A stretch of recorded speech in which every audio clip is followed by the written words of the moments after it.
같이 말씀 읽도록 하겠습니다. 오늘 말씀은 요한복음 1장 31절에서 34절이고요.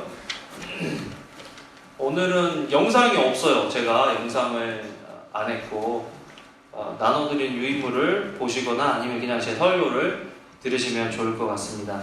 같이 요한복음 1장 31절 34절 읽어보도록 하겠습니다. 시작. 나도 그를 알지 못하였으나 내가 와서 물로 침례를 베푸는 것은 그를 이스라엘에 나타내려 함이라. 요한이 또 증언하여 이르되 내가 보매 성령이 비둘기같이 하늘로부터 내려와서 그의 위에 머물렀더라. 나도 그를 알지 못하였으나 나를 보내어 물로 침례를 베풀라 하신 그이가 나에게 말씀하시되 성령이 내려서 누구 위에든지 머무는 것을 보거든 그가 곧 성령으로 침례를 베푸는 이인 줄 알라 하셨기에 내가 보고 그가 하나님의 아들이심을 증언하였노라 하니라. 말씀과 성령으로 인도함을 받는 삶을 살자가 우리 2020년 표입니다. 우리 주보 맨 밑에 보면 2020년 표가 있는데 같이 한번 읽어보겠습니다. 시작. 말씀과 성령님의 인도를 받는 삶을 살자. 말씀과 성령님의 인도를 받는 삶이 어떤 삶인가? 여러분, 하나님은 성령님을 통해 우리를 인도하시거든요. 어저께도 어떤 자매랑 교제했는데 하나님께서 이렇게 말씀하셨습니다. 하나님께서 이렇게 마음을 주셨습니다. 안 믿는 사람들이 들을 때는 저 사람 좀 이상한 사람 아닌가 그렇게 생각할 수 있지만 믿는 저희들에게는 그게 익숙하게 우리가 아는 그런 표현이잖아요. 인생의 안내자가 필요한 이유는 우리가 오늘을 한 번도 살아보지 않았기 때문입니다. 옛날에 내비게이션 처음 나왔을 때 여러분 기억하세요? 내비게이션 없었을 때 운전하신 분들은 어디 새로운 곳 찾아가는 것이 그렇게 쉬운 일이 아니었다는 거 아세요? 전화해서 어디서 라이턴을 해라, 어디서 레프턴을 해라, 좌회전, 우회전 해라, 직진해라, 어느 건물이 보이면 어떻게 해라 다 그렇게 설명을 했죠? 그리고 이제 그렇게 설명하다가 야후맵, 인터넷에서 야후맵이 나오면서 야후맵 그거 보면서 가는데 제일 힘든 거는 밤에 어디 새로운 곳을 찾아갈 때 완전 헤매는 거예요. 왜냐면 라이트 없는 데를 찾아가면 이 표지판이 안 보여가지고 찾는 게 굉장히 어려운 거예요. 그러다가 뭐 헤매고 지나치고 또 저는 이 맵을 잘 못 보거든요. 동서남북에 대한 개념이 잘 없어가지고 그러면 남자가 또 그것도 못한다고 구박받고 그런 생각들이 기억들이 있어요. 그런데 내비게이션이 딱 나오면서 그 여자가 나긋나긋한 목소리로 내가 아무리 잘못된 길을 가도 보채거나 나무라지 않고 갈 때까지 가르쳐주는 거예요. 바보야 뭐 이런 말도 안 하고 그럼 유턴해라 다시 어디로 가라 뭐 다 그냥 갈 때까지 친절하게 가르쳐주는 거죠. 그러니까 이제는 새로운 길 어두운데 모르는 길을 가도 마음에 별 두려움이 없어요. 스트레스가 없어요. 왜? 그 음성을 따라가면 그 목적지에 도착하기 때문에. 여러분 아까도 말씀드린 것처럼 오늘은 우리가 살아본 날들이 아니에요. 지난주와 같은 주일이라도 오늘은 새로운 날이죠. 새로운 날이기에 새로운 날에 대한 기대감도 있지만 새로운 날이기에 새로운 날에 대한 두려움이 우리 속에 있습니다. 처음 가서 헤매면 당황스러운 것이 처음 가본 그 곳에 대한 지식과 정보가 아무것도 없기 때문에 우리가 어떤 판단과 어떤 결정을 내려야 할지 모르죠. 그래서 굉장히 힘든 거예요. 그런데 내비게이션을 따라가면 내비게이션만 믿으면 우리가 원하는 목적지에 도달할 수 있는 것처럼 우리의 삶에 한 번도 가보지 않은 길을 아시는 분이 계신데 그분이 바로 하나님이시죠. 하나님께서 우리의 삶을 매일매일 매 순간순간 인도해 주기를 원하십니다. 그렇기 때문에 우리는 하나님의 말씀, 하나님의 그 인도하심 속에 있어야 되는데 하나님은 어떻게 우리를 인도하시느냐? 성령님을 통해서 우리를 인도하신다는 거예요. 그래서 성령의 음성에 인도하심에 민감하게 반응하는 삶, 또 순종하는 삶이 헤매지 않는 삶의 이유가 될 수 있다는 것입니다. 요한복음 5장 39절을 한번 읽어보겠습니다. 시작. 너희가 성경에서 영생을 얻는 줄 생각하고 성경을 연구하거니와 이 성경이 곧 내게 대하여 증언하는 것이니라. 성경에서 두 가지가 예수님께로 인도해 주는 것이 있는데요. 하나는 성경, 하나는 성령님입니다. 말씀을 통해서 우리는 예수님이 누구신지를 알 수 있게 되죠. 성령님의 인도하심은 우리가 또 성공하고 보호받고 안전해지는 그런 것들로 우리를 인도해 주실 수도 있지만 사실 성령님은 예수님께로 우리를 인도해 주시는 역할을 하고 계십니다. 그런데 왜 예수님께 인도해 주시는가? 예수님께 인도함을 받을 때 예수님 속에 있는, 하나님 속에 있는 충만한 것들을 받아 누리며 살 수 있기 때문이죠. 에베소서 3장 18절 같이 한번 읽어보겠습니다. 시작. 능히 모든 성도와 함께 지식에 넘치는 그리스도의 사랑을 알고 너비와 길이와 높이와 깊이가 어떠함을 깨달아 하나님의 모든 충만하신 것으로 너희에게 충만하게 하시기를 구한다. 하나님을 알면 알수록 하나님으로부터 누릴 수 있는 혜택이 많아요. 여러분, 하나님이 무엇을 가지고 계신지, 또 어떻게 구하면, 언제 구하면 하나님이 주신다는 것을 우리가 알면 알수록 이 세상을 살아가는 게 참 편하고 좋아지는 거죠. 왜 옛날에 그런 얘기 좀 있었잖아요. 어떤 부부가 돈을 모아서 아버님 어머님, 나이 드신 아버님 어머님 크루즈를 보내드렸는데 크루즈 값에 밥값이 포함되어 있다는 말씀을 안 드려가지고 밥도 안 먹고 가져간 쿠키만 먹고 왔다잖아요. 가서 너무 비쌀까봐 못 먹는 거예요. 갔을 때 어머니 아버님 밥값이 포함되어 있는 거니까 마음껏 하루에 5번 드셔도 됩니다. 이렇게 얘기했으면, 알았으면 그 크루즈의 좋은 것들을 다 누릴 수 있었을 텐데 그것을 몰라가지고 가져간 간식만 먹고 오신 거죠. 여러분, 때로 하나님 보실 때, 하나님이 우리를 보실 때, 야, 내가 가지고 있는 것들이 이렇게 많고 내가 너희를 위해서 준비한 것들이 이렇게 많은데 너희들이 내게 구하지 않고 너희들이 내가 이런 것들을 가지고 있는 것을 믿지 않으니까 너희들이 이것들을 누릴 수 없다. 하나님도 혹시 우리를 보시면서 같은 안타까움이 있지는 않으실까 한번 생각을 해봐요. 우리가 하나님을 얼만큼 알고 있을까요? 또 우리가 알고 있는 그 하나님을 얼마나 믿을까요? 그 믿음은 우리가 그 하나님을 얼마나 누리고 있는가에 달려있는 거죠. 아이들을 보면 참 단순한 믿음을 가지고 있어요. 제가 우리 교회 어떤 애들한테 내가 뭘 사주기로 했어요. 야, 목사님 다음에 너네 집 가면 내가 이거 꼭 사줄게. 한 달 전에 얘기를 했거든요. 잊어버리질 않더라고요. 그 말한 그 순간부터 갑자기 저보면 맨날 부끄러워서 인사도 안 하는 애가 막 싱글싱글 웃고 아는 척하고 해서 내가 혹시 그 말 선물 준다는 그 말 때문에 그러나? 그랬는데 아니 얼마 전에 그 집에 갔어요. 근데 제가 걔를 주려고 선물을 아무리 찾아봐도 없는 거예요. 그래서 내가 약속한 그 선물을 못 줬어요. 근데 얘가 제가 거기 한 5시간 있었는데 계속 있다가 마지막에 갈라 그러는데 목사님 내 선물 없어요? 이렇게 물어보는 거예요. 목사는 약속을 못 지킬 때가 있지만 하나님은 반드시 약속을 지키시는 분이죠. 아멘? 주신다면 주시는 거예요. 하나님이 약속하신 것들을 우리가 얼마큼 믿고 있느냐에 따라서 하나님과의 관계와 이 세상을 살아가는 우리의 반응이 달라질 수 있다는 거예요. 두려워하지 않아도 되는데 두려워할 때가 얼마나 많아요? 걱정하지 않아도 되는데 걱정해야 될 때가 얼마나 많아요? 여러분, 우리 아이들을 보면 걱정하지 않아도 될 거를 걱정하는 아이들의 기도 제목이 올 때가 참 많거든요. 부모가 보기에는 걱정하지 않아도 되는데 걔가 지식과 경험이 없으니까 걱정하지 않아도 되는 영역에서 걱정을 하고 있는 거죠. 걱정을 한다고, 염려를 한다고 자기가 그 문제를 해결할 수 있는 능력도 없음에도 불구하고 걱정하고 염려할 때가 많은데 그것이 바로 우리의 모습은 아닌가 그런 생각을 해봐요. 그런데 성경은 우리가 예수 그리스도의 사랑을 알고 그 너비와 길이와 높이와 깊이 어떠함을 깨달아 하나님의 모든 충만하신 것으로 너에게 충만하게 해주시기를 원한다 하는 그 하나님의 충만 속으로 들어가면 걱정하고 염려할 필요가 없다는 거예요. 그래서 성령님께서 왜 우리를 예수님께로 인도하느냐? 예수님을 알고 하나님의 그 풍성하심을 알면 우리가 이 땅에서 행복한 존재로 살아갈 수 있기 때문에 그래요. 우리가 우리의 모든 짐을 짊어지고 갈 필요가 없음을 알게 되는 거죠.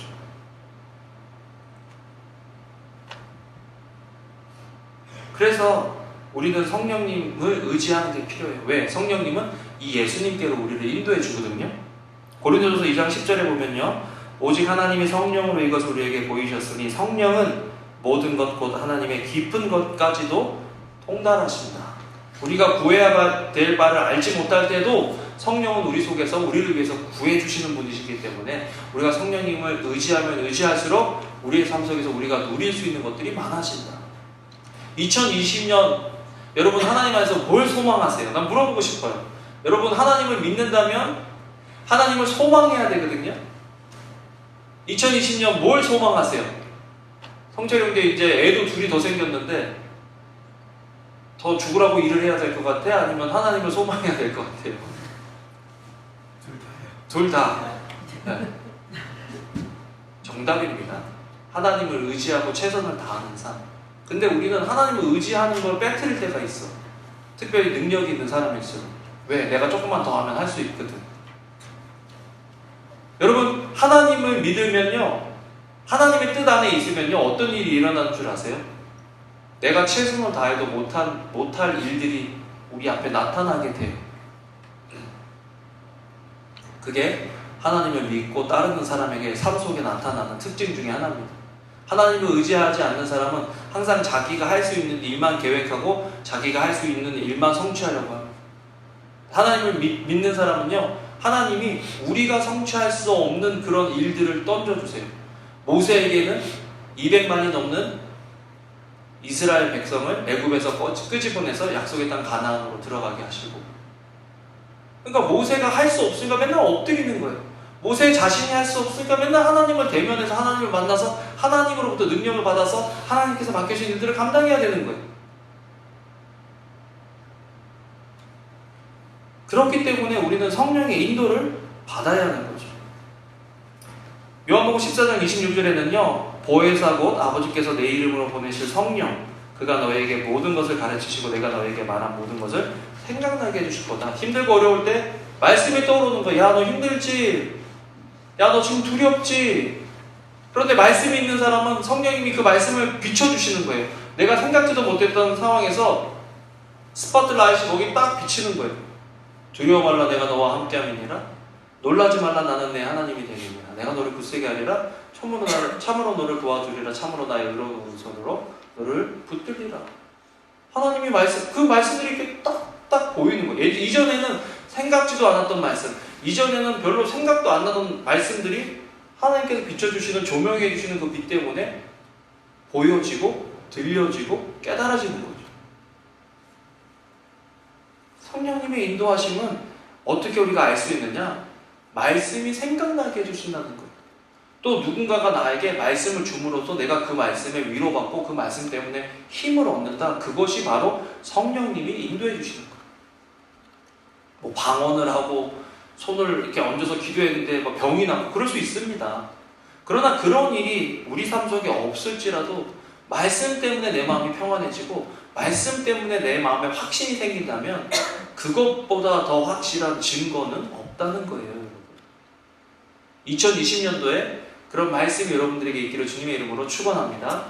나가실 때 우리 2020년 약속의 말씀을요, 여러 가지 좋은 말씀들도 같이 나눌까, 제비뽑기식으로 성령님의 인도하심으로 뭐 자기에게 맞는 말씀을 뽑도록 할까 하다가 2020년도 한 말씀 같이 붙잡고 가자고 한 말씀을 선택해서 여러분들에게 나눠드렸습니다. 그 말씀을 어떻게 우리가 우리 삶 속에서 경험할 수 있는지를 나타내 보여주는 그런 말씀이거든요. 그래서 여러분들이 그 말씀을 가지고 2020년도에 하나님을 경험하면 좋겠어요. 다른 그 모든 것을 가져도 하나님이 없으면 아무것도 없는 거고, 다른 모든 것이 없어도 하나님만 있으면 우리 모든 것이 있는 것과 마찬가지라는 거예요. 왜? 하나님 속에 충만이 있기 때문에. 그 충만하신 하나님이 우리 속에 계시면 우리 모든 것을 가진 사람이잖아요. 그죠? 인교 형제 모든 것을 가졌어요? 안 가졌어요? 왜 와이프한테 물어봐? 자기가 알지. 좀 부족해? 네, 겸손한 척한다 또. 조금 부족한 그거, 아니면 사실은 많이 부족한 그거. 내 부족한 것을 깨달으면 깨달을수록 그 공간만큼 하나님의 은혜로 채워질 수 있다는 거예요. 2020년도에 우리가 얼마나 대단한지를 깨닫는 것이 아니라 우리가 얼마나 부족하고 하나님이 얼마나 대단하신지를 깨닫는 한 해가 되면 좋겠어요. 그래야 말하면 따라와요. 그래야 지시하면 따라요. 자기 생각으로 가득 차 있고 자기 능력으로 확신으로 가득 차 있는 사람은 말해서도 말을 듣질 않거든. 믿음이라는 것은 내가 부족한 것을 알고 내가 누구인지를 알고 하나님의 부르심이 무엇인지를 알고 깨닫는 사람이 믿음의 사람이죠. 2020년도에 그런 은혜가 우리에게 임하기를 주님의 이름으로 축원합니다. 자, 그렇다면 성령님은 예수님으로 안내한다 그랬는데 성령님은 예수님이 메시아이심을 우리에게 알려줍니다. 자, 요한복음 1장 19절에서 20절에 보면 침례 요한이 자기가 누구인지를 밝히는 그런 부분들이 있어요. 성령님의 충만을 받을 때 우리가 얻을 수 있는 혜택이 두 가지가 있는데요. 첫 번째는 우리가 누구인지를 알게 되고 두 번째는 우리를 부르신 하나님이 누구신지를 알게 되는 은혜가 있다는 거죠. 자, 여러분, 내가 아닌 것으로 살아가는 것만큼 비참한 삶이 없습니다. 우리는요, 우리가 부러워하는 사람들을 따라가려고 해요. 그런데 보면 내 속에서 그 사람을 따라할 수 있는 것들이 있어서 따라하는 건 괜찮은데 내 속에 그 사람을 좋아해도 그 사람을 따라갈 수 있는 것이 없는데도 그 사람을 따라가는 사람은요, 굉장히 불행한 삶을 사는 거예요. 만약 여러분들에게 누군가가 나타나서 당신은 누구십니까? 라고 물어봤을 때 우리 뭐라고 대답할까요? 우리 정체성에 대해서 물어보는 거예요. 재준 형제는 누구예요? 라고 물어봤을 때 두 가지 측면에서 우리는 대답할 때가 많아요. 하나는 관계성 속에서 얘기합니다. 나는 찬이 아빠입니다. 지연이 남편입니다.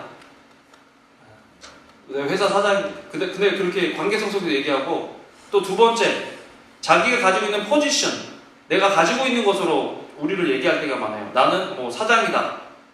나는 닥터다. 나는 뭐 무슨 일을 한다. 내가 하고 있는 일, 나의 타이틀을 가지고 내가 나를 설명할 때가 많아요. 그런데 그 일에서 은퇴를 하면, 그 일을 더 이상 하지 못하게 되면, 그 관계가 다 끊어지면 여러분들은 누구입니까? 그게 진짜 우리일 때가 많거든요.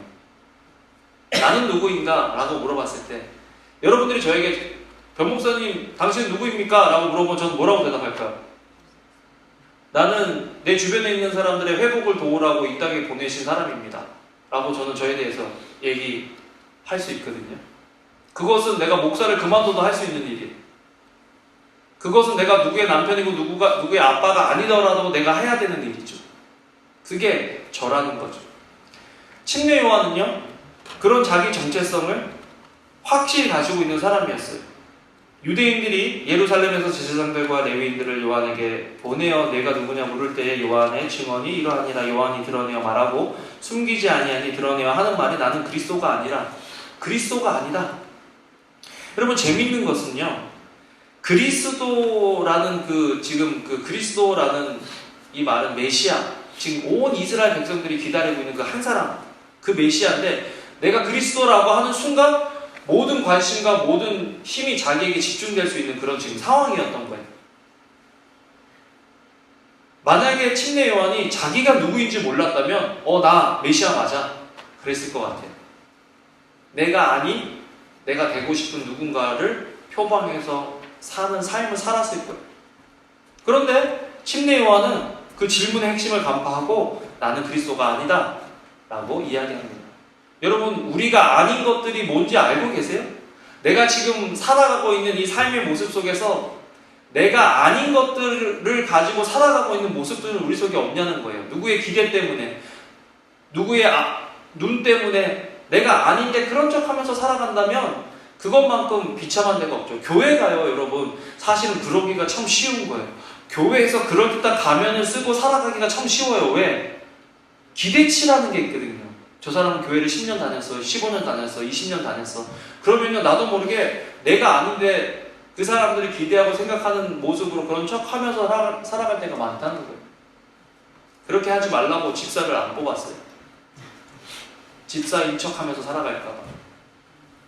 근데 이제는 우리 목사님하고 전사님하고 얘기하면서 집사를 뽑을 때 뭘 가려내는 게 아니라 정말 그리스도인답게 살아갈 수 있도록 돕기 위해서 집사를 뽑아야 되겠다 하는 그런 의견들을 나눠서 너무 마음에 자유함이 생기는 거예요. 우리 2020년도에는 척하지 않았으면 좋겠어요. 우리가 숨기는데 도사들이에요. 내 약점, 나의 안 좋은 습관들 숨기는 게 우리가 편안해져서 누군가가 그걸 드러내면 그렇게 불편하죠. 사실은 우리가 드러난다는 게 사실 되게 무서운 일이긴 하거든요. 그래서 여러분이 드러내려고 하지 말고 우리가 내려고 하지 말고 누가 드러내셔야 돼요? 성령님, 하나님 드러내시도록 인도함을 받을 때 그 모든 것이 빛들로 드러난다는 거예요. 빛들. 2020년도에는 그런 일들이, 그런 은혜가 우리에게 있기를 주님의 이름으로 축원합니다. 여러분, 저희 집사람 요리 좀 잘하죠? 한창 닭튀김 할 때는요, 어떤 형제가 와서 저희 집사람에게 닭튀김이 LA에 있는 어떤 집보다 맛있다고 치킨집 하자고 그러는 거예요. 갑자기 귀가 솔깃해서 저는 근데 치킨집 하면 맥주도 같이 팔아야 되는데 이건 안 되겠다. 치킨하고 콜라만 팔면 매상이 안 오를 것 같은데. 근데 우리 집사람은 단호하게 나는 사모니까 이 일을 하는 거지 치킨집 사장이 되려고 이 일을 한 게 아니다. 그렇게 얘기하는 거예요. 자기가 아닌 거를 아는 거예요. 자기인 거를 아는 거예요. 여러분, 세상을 살면요, 자꾸 성공, 평안, 인정을 위해서 내가 아닌데도 어떤 모습이 되라고 그런 압력들이 막 들어오는 거예요. 그래서 그렇게 살다 보면요, 돈도 생길 수가 있고 사람들의 인정도 얻을 수가 있고 내가 좋아질 수도 있어요. 그렇지만 그것이 하나님께서 우리에게 원하시는 그런 모습이냐 하면 그게 아니라는 거예요. 여러분, 우리는 성령 충만을 통해서 우리가 누군지를 알아야 돼요. 침례 요한처럼. 하나님이 나를 이 일로 부르셨으니까 내가 이 일을 한다라는 그 확신이 우리 속에 있어야 우리가 하나님 앞에서 정말 당당하고 세상에서 당당한 삶을 살 수 있는 거예요. 침례 요한처럼. 나는 그리스도가 아니다. 누구냐? 너 엘리야냐? 나 엘리야도 아니다. 너는 누구냐? 그러면 그랬더니 요한복음 1장 23절에 이렇게 얘기합니다. 이르되 나는 선지자 이사야의 말과 같이 주의 길을 곧게 하라고 광야에서 외치는 자의 소리다. 광야에서 외치는 자의 소리다. 여러분, 광야에서 외쳐보신 적 있어요? 데스밸리나 자샤 추리나 있는 그 국립공원이나 핫스프링 그런 데 가서 광야에서 야 한번 해본 적 있어요? 조금 가다가 소리가 끝나요. 거기서.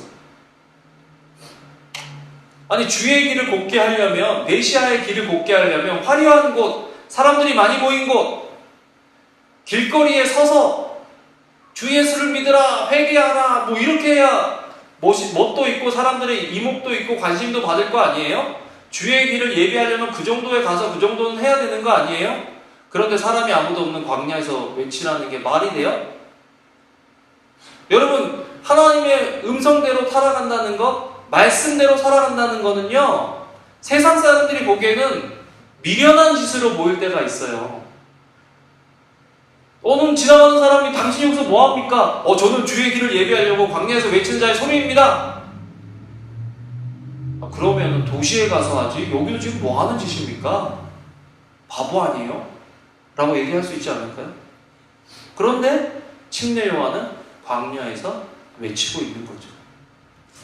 처음에 교회 이곳에 개척할 때 다른 데 하려고 했었는데 개척 이렇게 도와주시는 김성식 목사님께, 목사님 교회 어디다 개척하면 좋겠습니까? 그랬더니 놀드리지에 하면 좋겠대요. 벨리 지역에. 왜 벨리입니까? 그랬더니 벨리 지역에 남침례 교단 교회가 2개밖에 없대요. 중국 교회 하나, 미국 교회 하나. 그래서 교회를 개척하려면 사람들 없는 데다 해야 되니까 벨리에다 해야 되겠다. 그래서 벨리에 교회를 개척한 거예요. 근데 느낌은 이거 무슨, 사람들은 LA에서 해라. 청년들도 많이 있고 너 아는 교인들도 많은데 그게 더 좋지 않겠냐. 그랬는데 그 분의 제안을 그냥 하나님의 음성으로 바꿔 여기다 하기로 한 거예요. 작년에 미국 교회가 문을 닫았어요.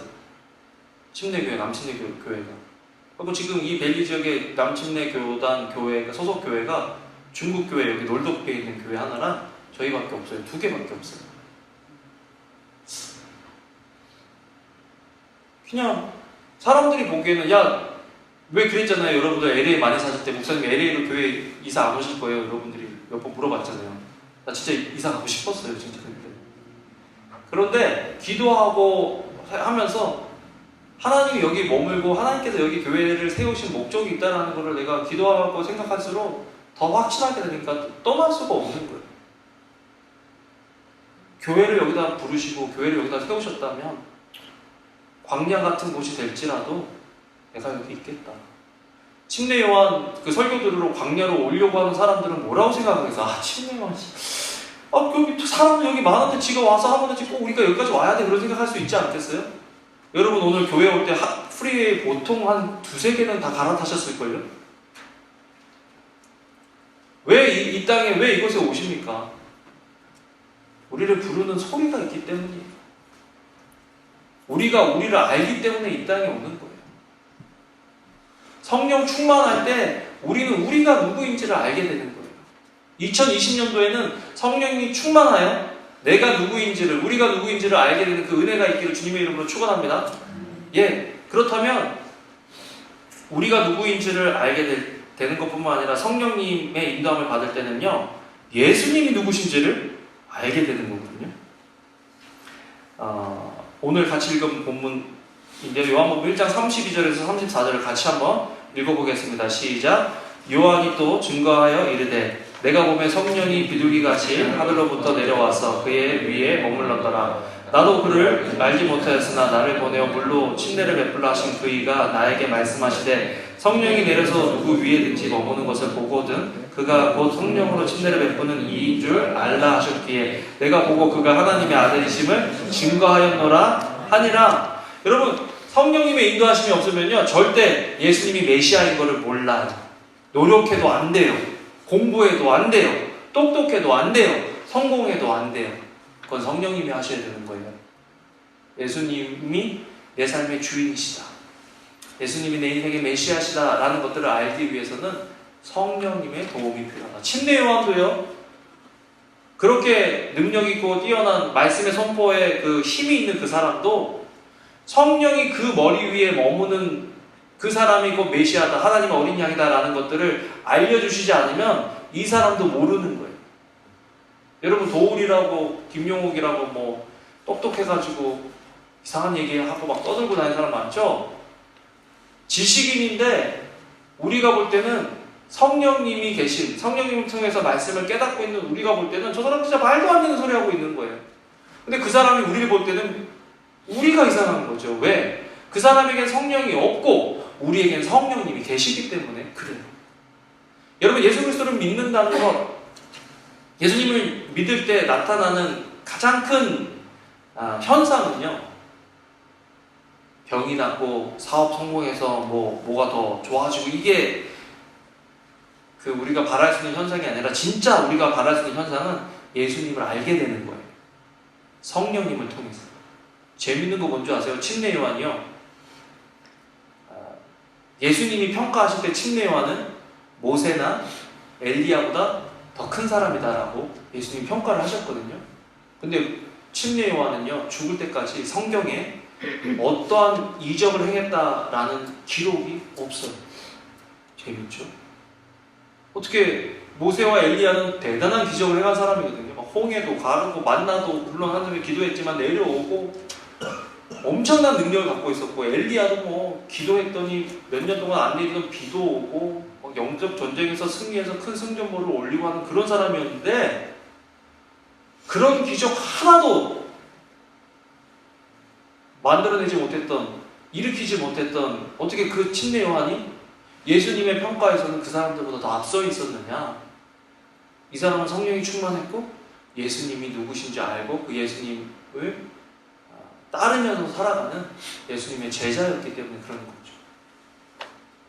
여러분, 저는 2020년도에 우리 교회가 어떤 큰 일을 하고 더 뭐 부흥하고 성장하고 좋아요. 저도 그런 거 좋아해요. 그렇지만 가장 먼저 우리가 해야 될 것은 성령 충만하여 성령의 인도함을 받아 예수 그리스도의 메시아 되심, 예수 그리스도의 주 되심을 인정하는 것, 그것이 우리의 삶 속에, 그것이 우리 교회 공동체 안에 있었으면 좋겠다는 소원이 제 속에 있습니다. 2020년도 성령의 충만을 받아 그리스도의 주 되심을 인정하며 살아가는 저와 여러분 되시기를 주님의 이름으로 축원합니다. 아멘. 두 번째로, 이제 성령의 인도함을 받으면 주 대신 예수님을 따라요. 요한복음 1장 36절에 심내 요한이 예수님을 보고 이제 발견한 거예요. 예수님께서 거니심을 보고 말하되 보라 하나님의 어린 양이로다. 그러면서 이제 예수님이 누구신지를 이제 아는 거죠. 여기 보면 재밌는 게 있어요. 그 전날에도 보라 하나님의 어린 양이다 라고 이야기를 했는데 그 다음날도 예수님이 그 주변에서 이렇게 돌아다니시니까 자기 옆에 있는 제자들에게 보라 예수님의 어린 양이다. 여러분 사실은 성경은 우리 믿는 모든 사람이 제자가 되어야 된다라고 이야기하고 있습니다. 그런데 그 제자는 누가 제자냐? 예수님을 주로 모신 사람이 제자인 거예요. 그런데 제자가 되기 위해서는 누군가의 제자가 돼야 되는 거예요. 나는 누군가의 제자가 아닌데, 심지어 나는 예수님의 제자도 아닌데 자기가 제자 훈련을 할 수가 없어요. 제자를 키워내고 제자를 양육하려면 누군가의 제자가 되어야 한다는 거죠. 여기 나오는 두 사람이 침례 요한을 따랐는데 침례 요한이 그러는 거예요. 보라, 세상 죄를 지고 가는 하나님의 어린 양이다. 무슨 말이에요? 너 저분 따라가라. 여러분 누군가의 제자가 될 때 제일 중요한 게 뭔지 아세요? 그 사람이 여러분들을 하나님께로, 예수님께로 인도하도록 하는 사람이 진짜 멘토고 제자 훈련하는 사람이라는 거예요. 화려하고 능력 있어 보여도 그 끝이 하나님을 향해 있지 않으면 그 사람의 제자가 되면 안 돼요. 침례 요한은 모든 관심을 자기에게로 끄는 게 아니라 그리스도께 집중시켰고 또 자기를 따르던 제자들이 예수 그리스도를 따르도록 도와주었다. 진짜 예수 그리스도를 믿는 사람이죠. 그런데 제자가 되기 위해서는 선택이 돼야 되는 건데요. 예수님께서 그 제자들이 따라오니까요. 뭐라고 하셨어요? Come and see 라고 말씀하셨어요. 제자는 부르심을 받은 사람이, 선택을 받은 사람이 제자의 그 무리에 들어갈 수 있는데요. 논란이 좀 있어요. 어떤 사람이 제자냐, 수많은 사람들 중에 이 사람만 제자냐, 아니면 다 제자가 될 수 있느냐. 저는 마태복음 28장 19, 20절 그러므로 너희는 가서 모든 민족으로 제자를 삼아 아버지와 아들과 성령의 이름으로 침례를 주고 내가 너에게 분부한 모든 것을 가르쳐 지키게 하라. 볼지어다 내가 세상 끝날까지 너희와 항상 함께 있으리라. 그 제자들이 교회를 세울 때 침례를 주고 가르친 것은 그 사람들이 제자가 되라고 가르쳤기 때문에 저와 여러분들은 제자로 부르심을, 선택함을 받은 사람들이라는 거예요. 그렇다면 첫 번째, 내가 누구인 줄 알고 예수님이 누구인 줄 알아야 되고, 내가 누구인 줄 알고 예수님이 누구인 줄 알았다면 예수님의 음성을 따르는 사람이 되어야 한다는 겁니다. 그러니까 예수님께서도 Come and see 라고 얘기하시는 거예요. 근데 첫 번째, 그렇다면 그 음성에 반응해서 예수님을 따라야 된다. 요한복음 1장 40절에 보면요, 침례 요한의 말을 듣고 예수를 따르는 두 사람 중에 하나는, 그래서 예수를 따르는 사람, 제자가 된 사람들을 얘기하니까요, One of the two who heard John speak and followed him was Andrew, Simon Peter's brother. Followed him이라는 말이 나와요. 따르는 사람이 제자라는 거예요. 자기 하고 싶은 대로 하는 사람이 제자가 아니에요. 따르는 사람이 제자죠. 2020년도에 저는 여러분들이 주님을 따르는 사람이 되면 좋겠어요. 어떻게 하면 주님을 따르는 사람이에요? 주님의 음성을 듣는 사람이 주님을 따를 수가 있죠. 주님의 음성을 듣지 않는데 어떻게 주님을 따를 수 있어요? 내 생각으로 이렇게 해야 된다. 내 생각으로 교회는, 내 생각으로 집사는, 내 생각으로는 이렇게 해야 된다, 저렇게 해야 된다. 그건 제자가 아니에요. 말씀대로 따르는 사람이 제자다. 그래서 저는 2020년도에 여러분들이 제자가 되면 좋겠어요. 주님의 제자. 우리 이번에 팀을 나누는데 팀장들도 있지만 그 팀을 담당하는 우리 서목사님, 또 교육부는 혜성전도사님, 예배팀은 우리 서목사님 이렇게 나눴거든요. 팀을. 목사님, 전도사님께 부탁드리는 거는 사역을 그렇게 하기보다는 양육을 해주고 좀 먹여주면 좋겠다 하는 그런 마음이 있었어요. 말씀대로 살아갈 수 있도록 도와주면 좋겠다. 여러분, 우리 2020년도에는요 말씀 한번 읽읍시다. 진짜 정교히 또 표정 이렇게 어둡네. 뭐 재밌는 비디오 한 프로 봅시다 하면은 뭐 좋겠지만 말씀을 좀 일독 한번 해봅시다. 일독 한 180일로 잡아가지고 일독 90일도 아니고 180일로 잡아서 일독 한번 해봅시다. 할 수 있겠죠, 지연자매? 네. 지금 고개를 끄덕였으니까 지연자매 한다면 하거든요. 그죠, 수진자매? 지연자매 한다면 하거든. 그래서 지연자매를 중심으로 우리 한번 이번에 말씀을 한 1독 읽으면서요, 하나님 저에게 제발 말씀 좀 해주세요. 내가 따라갈 수 있는 말씀, 내가 평안할 수 있는 말씀, 내가 붙잡을 수 있는 말씀 좀 주세요. 그게 제자예요, 여러분. 다른 게 제자가 아니에요. 이해가 안 돼도 내가 순종하였으나 마음이 있어야 돼요. 예수님 돌아가실 때 제자들에게 돌아가시기 전에 오늘 만찬을 준비해라. 저기 길에 가면 소나타가 있을 건데, 엘란드라가 있을 건데 새 차야. 이제 막 뽑았어. 키도 꽂혀 있어. 타고 가져와. 예수님 그러시는 거예요. 저한테 만약 그러셨어요. 누가 가면은 리시다에 거기 가면은 그거 있는데 키 꽂혀 있고 새 거야. 운전해서 가져와. 우리 교회 수업 형제도 경찰이고 너 이거 하다가 뻘리면 어떻게 되지? 별의별 생각이 다 들지 않겠어요, 여러분? 근데 가서 제가 그거를 몰고 와서 야, 주님 말씀대로 했더니 엘란트라가 있고 그래서 제가 운전해서 왔습니다. 그럼 여러분 뭐라 그러겠어요? 우리 목사님 저 경찰 신고해야 되는 거 아닌가? 아니면 믿음으로 사건돼요 막 그러시겠어요? 그런데 나중에 제자들의 수준이 그까지 간다니까요. 아무도 타보지 않은 나귀 새끼를 끌어서 가져오라. 가져가는 거예요. 주인들이 야, 너 뭐해? 주가 쓰시겠다라. 제가 막 키도 걸고 있는데 주인이 막 헐레 뭐 하는 거예요? 주가 쓰시겠다. 난리 나는 거예요. 세상 사람들이 볼 때는요, 말씀대로 산다는 게요, 그렇게 막 매력적이지 않을 수 있어요. 그래도 그렇게 살아가기를 결단하는 2020년이 되면 좋겠어요. 그래서 예수님을 따른다는 것은요, 예수님 곁에 머무는 걸 의미해요. 요한복음 8장 31절 읽어보겠습니다. 시작. 그러므로 예수께서 자기를 믿은 유대인들에게 이르시되 너희가 내 말에 거하면 참으로 내 제자가 되고 진리를 알지니 진리가 너희를 자유하게 한다. 여러분, 우리가 우리 자신이 될 때 자유하잖아요.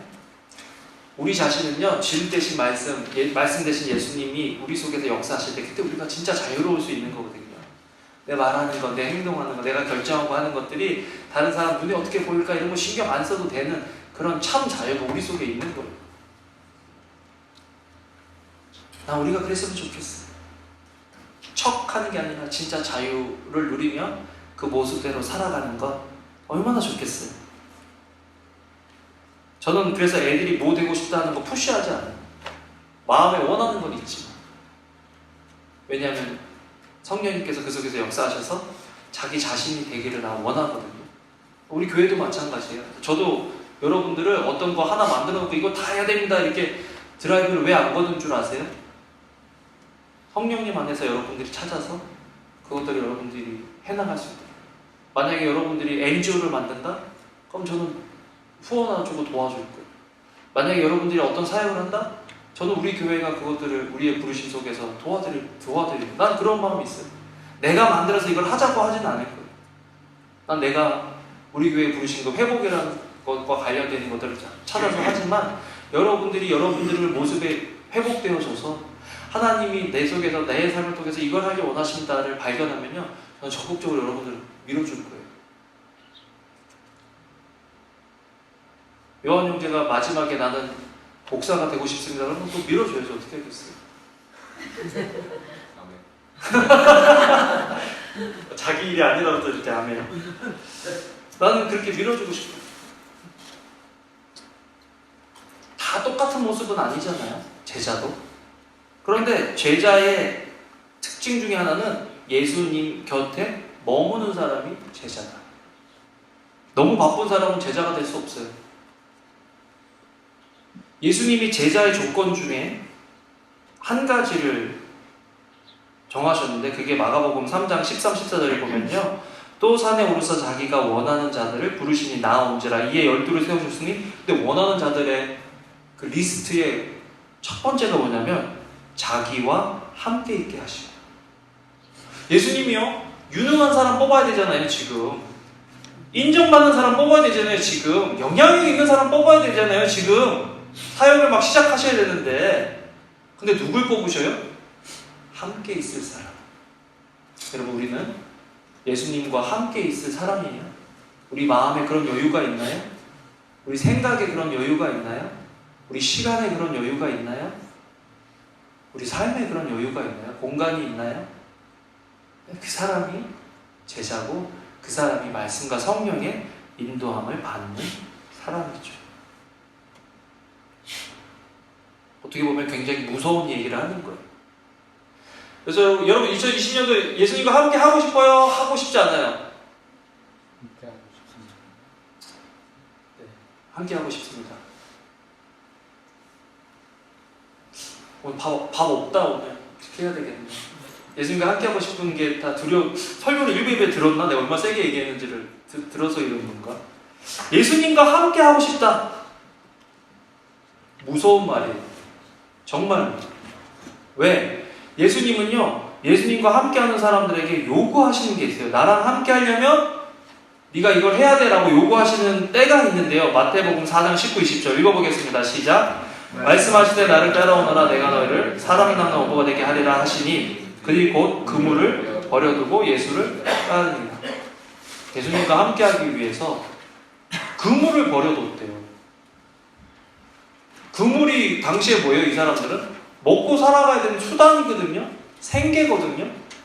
생계를 내팽개 치고서라도 네가 먹고 살아가는 그 생계보다 나를 더 소중하게 여기느냐? 그러면 나를 따라라 라고 말씀하시는 거거든요. 2020년도 말씀과 성령님의 인도함을 받는다는 것은요, 내 생계보다 내 경력보다 하나님의 말씀을 앞에 두겠습니다 라고 이야기하는 것과 같은 거예요.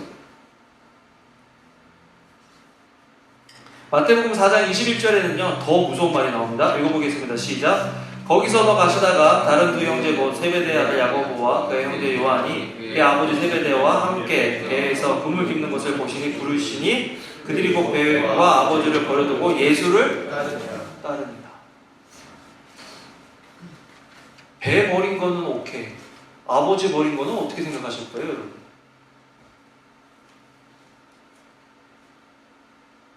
예수 그리스도를 믿는다는 거는 내 자식보다 앞서는 일이고 내 남편의 일보다 아내의 일보다 내 가정의 일보다 앞서는 일이라는 거죠. 우리가 교회 개척한 지 몇 년 됐다고요? 6년 되고 이제 7년째잖아요. 7년째 때 꼭 이런 말을 해야 될까? 하고 싶어요. 사실은요, 저 여러분 설교를요 어저께 낮에 다 끝냈어요. 금요일날 끝냈나? 금요일날 끝냈어요. 그래서 설교를 다 끝내고 이제 마음 편안하게 있는데 설교를 준비하면서 계속 이게 아닌 것 같다 아닌 것 같다 하는 마음이 있는데 이미 설교 준비를 시작했고 반이 넘어갔고 또 끝내면 저도 마음이 편하니까 설교를 끝냈어요. 서 목사님 아침에 어저께 설교를 듣는데 설교를 다시 써야 되겠다는 마음이 생기는 거예요. 어저께 설교는 제가 하고 싶은 말이었나 봐요. 그래서 진짜 고민 많이 했는데 우리 어저께 목사님하고 전도사님하고 점심 먹을 때까지 같이 이렇게 회의하고 얘기를 했어요. 내가 사실은 설교를 다 이렇게 했는데 그래서 오늘 자막도 없고 그래요. 내가 이거 하나님이 다시 쓰라는 마음을 주신다. 그래서 다시 쓰겠다. 그래서 다시 써서 온 거예요, 지금. 방해가 많았어요. 오늘 아침은요, 그래서 어저께 밤에 끝내고 서목사님한테 말씀 보내고, 제가 이제 설교 이렇게 다 쓰고, 글도 다 썼잖아요. 쓰고, 영상용을 만들어서, 영어까지 다 만들어서 해야 되는데, 설교 쓴 그거를 다 지우고, 바이블 벌스만 남겨놓고 제가 세이브를 한 거예요. 설교 쓴 게 없는 거예요, 지금. 아침에 발견한 거예요, 그걸. 그래서 저 지금 성령님 의지하면서 설교하고 있습니다. 쓴 게 없어서 지금 제가 쓴 그 뭐지? 아 이것도 막 떨어지고. 그래서요.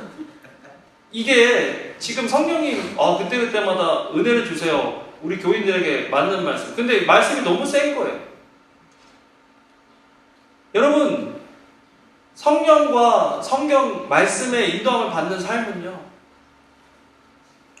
이런 거잖아요. 우리가 기대하면 예수님이 나를 따르라 그랬더니 따랐더니 배가 옛날에 조그만 배였는데 더 커지고 부모님하고 관계가 더 좋아지고 사회적으로 명망이 올라가더라. 그런 거를 기대하면 말씀과 성령의 인도함을 받아서 올해 말에는 내 사업이 두 배가 되고 애가 더 생기고 그러면 좋겠다. 애가 더 생기면 좋겠네. 어카운트에 돈이 더 늘어나고 건강이 더 좋아지고 그게 아닐 수 있다는 거예요. 물론 하나님께서 하나님 믿고 따를 때 주시는 복이 있지만 진짜 하나님께서 말씀과 성령으로 인도해 주실 때는요, 우리 삶 속에 헌신과 결단이 있어야 할 때가 있어요. 나는 여러분들이 그 헌신과 결단을 하되 누구한테 떠밀려서 안 했으면 좋겠어요. 내가 누구인지를 알고 나를 부르신 예수님이 누구신지를 알고 그 속에서 나의 주 되신 예수님께서 내 삶 속에서 지금 내가 거쳐야 할 것, 내가 돈을 써야 할 것, 내가 휴가를 써야 할 것, 아무것도 하지 말란 말 아니에요. 누리세요. 그렇지만 하나님께서 말씀하실 때 그것들을 과감히 포기할 수 있는 그 신앙이 우리 속에 있으면 좋겠다. 아멘? 그게 진짜예요, 여러분. 그래야 나중에 진짜 행복하지.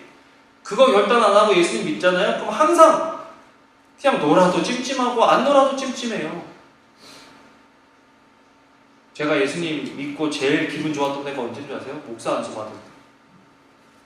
그 전까지는요, 항상 세상과 양다리였어요. 전도사였을 때도 양다리였어요. 전 세상이 너무 좋거든요. 지금도 세상이 너무 좋아요. 돈도 너무 좋고, 세상도 너무 좋고, 노는 것도 너무 좋고, 다 좋아요. 근데 목사가 딱 되니까요, 돌아갈 수 없는 강을 건넌다는 생각이 딱 드니까요, 이제 그걸로 신경 쓰고 답답해하고 아까워하는 게 없어지는 거예요. 없어진 거예요. 지금이 좋아. 나 지금이 너무 좋아. 여러분, 목사가 되든 안 되든 여러분들도 신앙생활 통해서 그것들을 경험하려면요, 내가 누구인지를 알고 나를 부르신 분이 누구인지를 알고 그분의 말씀에 전적으로 순종하고 따를 때 그때 진짜 평강, 진짜 기쁨이 우리 속에 올 수 있는 거예요. 그거 안 내려놓고 예수님 믿고 따르려고 하잖아요. 점점 괴로워집니다. 점점. 그러다가 나중에는요, 척해요. 척. 거룩한 척. 말씀대로 사는 척. 내 마음은 그렇지 않은데, 내 삶은 그렇지 않은데. 누가 제일 먼저 알아봐요? 자식들이 알아봐요. 자식들이.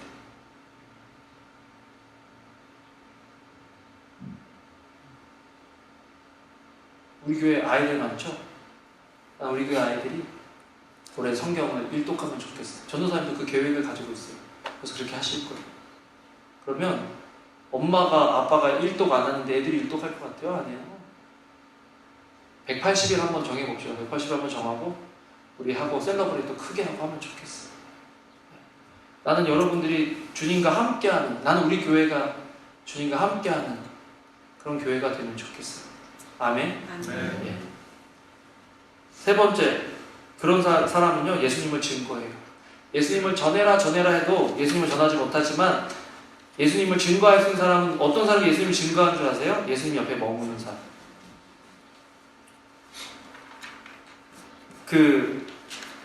오늘 말씀을 보면 요한의 말을 듣고 예수를 따르는 두 사람 중에 하나는 시몬 베드로의 형제 안드레가 예수님과 잠시 머물렀어요. 잠시 머물러 있다가 첫 번째 일이 뭔지 아세요? 자기 형제에게 가서 메시아를 만났다. 여러분, 예수님 옆에 머무는 것 없이, 예수님과 함께하는 것 없이, 예수님을 경험하는 것 없이 어떻게 우리가 예수 그리스도의 증인이 돼요? 증인이라는 것은 그 현장에 보고 듣고 경험한 사람을 증인이라고 얘기합니다. 우리가 예수 그리스도의 증인이 되려면, 우리 교회가 예수 그리스도의 증인이 되려면 먼저는 예수님 옆에 머물러야 되는 거예요. 그래야 메시아를 만났다라고 할 때 그 말 속에 확신이 있고 그 말 속에 힘이 있는 거죠. 예수님을 만난 것 같아, 아닐 수도 있고, 이런 게 아닌 거예요. 예수님을 만났다, 메시아를 만났다, 예수님 믿고 이런 것들을 경험했다, 그게 전도고 그게 간증이죠. 2020년도에는 그런 간증이 우리 교회 개인기에 되게 많았으면 좋겠어요. 제가 지난주에 설교할 때 우리가 작년에 이런 일을 했고 이런 일을 했고 이렇게 또 지출이 됐고 이렇게 지출이 됐습니다, 이만큼 됐습니다 얘기한 이유가 뭔 줄 아세요? 우리가 한 게 아니라 하나님이 하셨다는 것을 알려주기 위함이에요. 목사님, 사모님 모임에서 가끔 그런 얘기를 하면 벨리 생명의 교회는 사이즈가 크대요. 그냥 이렇게 섬기는 사이즈가 크대요. 왜? 우리가 하는 게 아니고 하나님이 하시는 거기 때문에. 나는 우리 삶 속에 그런 일이 일어나면 좋겠어. 그냥 내 집 잘 되고 내 직장 잘 되고 내 건강 좋은 데서 끝나는 게 아니라 하나님을 경험해서 하나님이 드러나시는 삶. 난 그런 삶이 우리 속에 있으면 좋겠어. 말씀을 맺겠습니다. 말씀 충만이 성령 충만이에요. 그래서 말씀을 좀 읽읍시다. 이번에 읽을 수 있겠죠? 네, 이번에 팀별로 해서 말씀을 서로 읽어서, 나 읽기표 이런 거 별로 안 좋아하는데 막 팀별로 이렇게 할까요? 이렇게 해가지고 누구 팀에 누구에서 이렇게 스티커 붙여주고 막 이렇게 그러지 맙시다, 그죠? 우리가 다 컸는데, 그죠? 알아서 해야지. 하여튼 팀별로는 할게요. 팀별로는. 지연장이 한다 그랬으니까 나 지연장 우리 팀이거든. 같이 할 거예요. 같이 해야 해요. 혼자 하면 못해요. 같이 하면 더디고 불편해도 멀리 가요. 멀리. 우리 멀리 가면 좋겠어요. 혼자 하다가 힘 빠지고 시험 들면 못해요. 같이 하면 힘 빠져도 옆에서 같이 끌어주고요. 시험 들어도 기다려줘요. 그게 우리 교회잖아요. 그죠? 그래서 그렇게 같이 하면 좋겠습니다. 기도하겠습니다. 하나님, 2020년 새해에 말씀과 성령님의 인도함을 받는 삶을 살자라고 했는데, 설교를 하고 설교를 준비하는 내내 마음이 무겁고 편하지 않았습니다. 왜냐하면 이 말씀이 주는 그 무게 때문입니다. 우리 교인들도 그런 마음이 있으리라 생각이 되는데요. 성령님 우리 속에서 은혜를 주세요. 그래서 이 말씀이 무겁게 들리는 것이 아니라 특권으로 들리고 할 수 있는 말씀으로 들려지는 은혜가 우리 속에 있도록 도와주셔서 2020년이 끝났을 때 뒤돌아봤을 때 나는 주님과 이만큼 가까워졌습니다, 나는 이런 하나님을 경험했습니다, 간증할 수 있는 저희들 되게 하여 주시옵소서. 감사를 드립니다. 예수님 이름으로 기도합니다. 아멘. 아멘.